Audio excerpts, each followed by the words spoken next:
Welcome to yet another episode of The Daily Speaking Tree.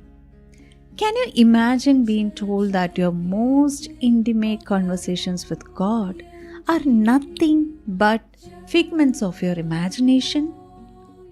Have you ever felt a deep connection to something beyond yourself? Something so profound that it challenged your understanding of reality?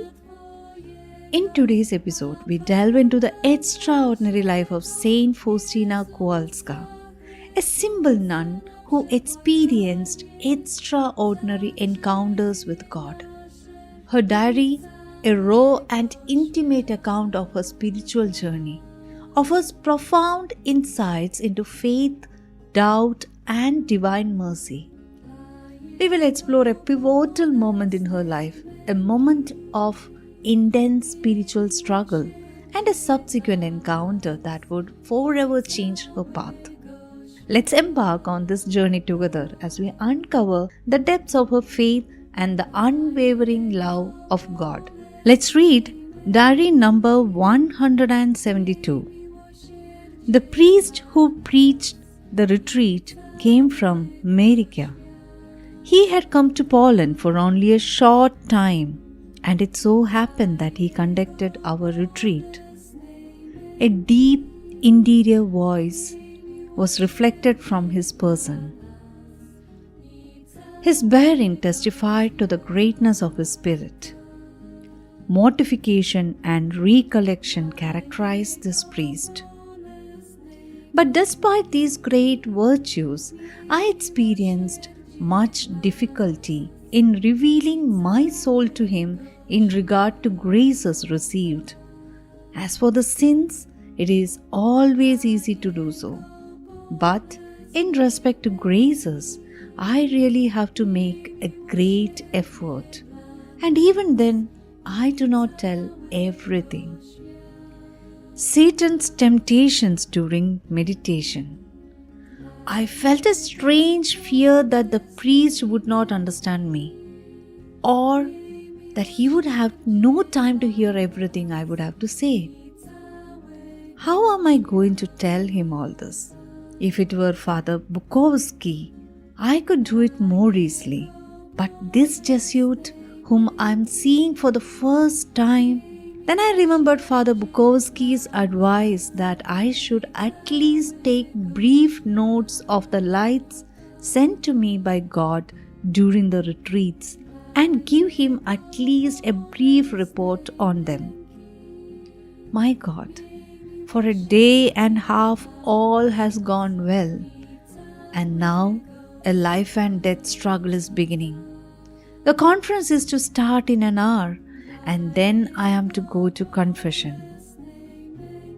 Satan tried to persuade me into believing that if my superiors have told me that my inner life is an illusion, why should I ask again and trouble the confessor? Didn't Mother Jane tell you that the Lord Jesus does not commune with souls as miserable as yours?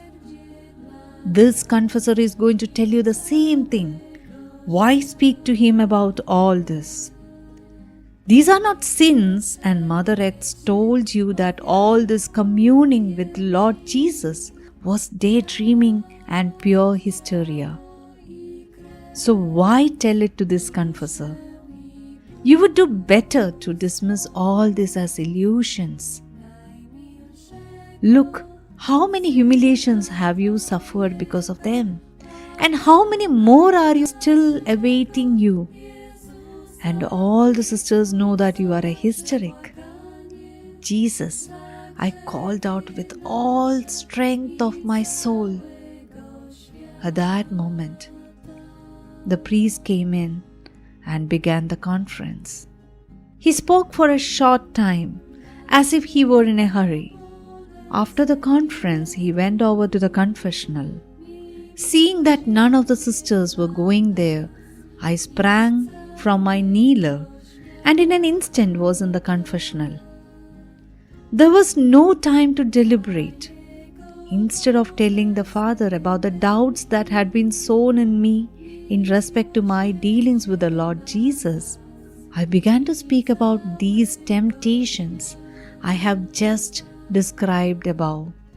The confessor immediately understood my situation and said, "Sister, you distrust Lord Jesus because He treats you so kindly."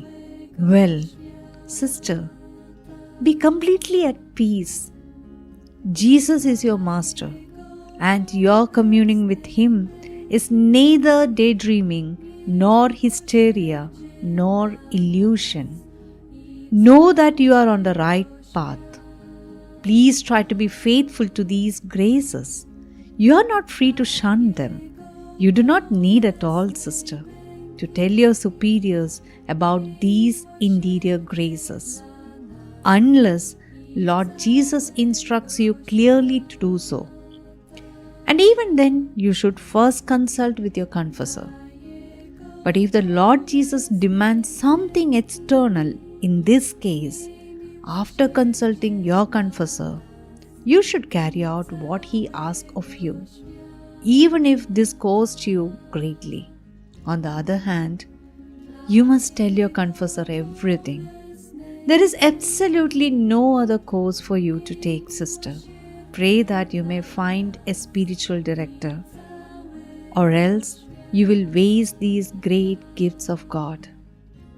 I repeat once again, be at peace. You are following the right path.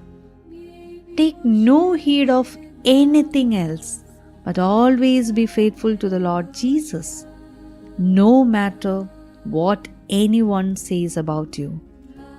It is with just such miserable souls that the Lord Jesus communes in this intimate way. And the more you humble yourself, the more Lord Jesus will unite Himself with you. When I left the confessional, ineffable joy filled my soul, so that I withdrew to a secluded spot in the garden to hide myself from the sisters, to allow my heart to pour itself out to God.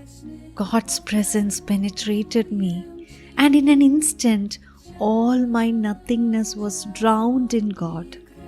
And at the same moment, I felt, or rather discerned, the three divine persons dwelling in me. And I had such great peace in my soul that I myself was surprised that I could have had so many misgivings.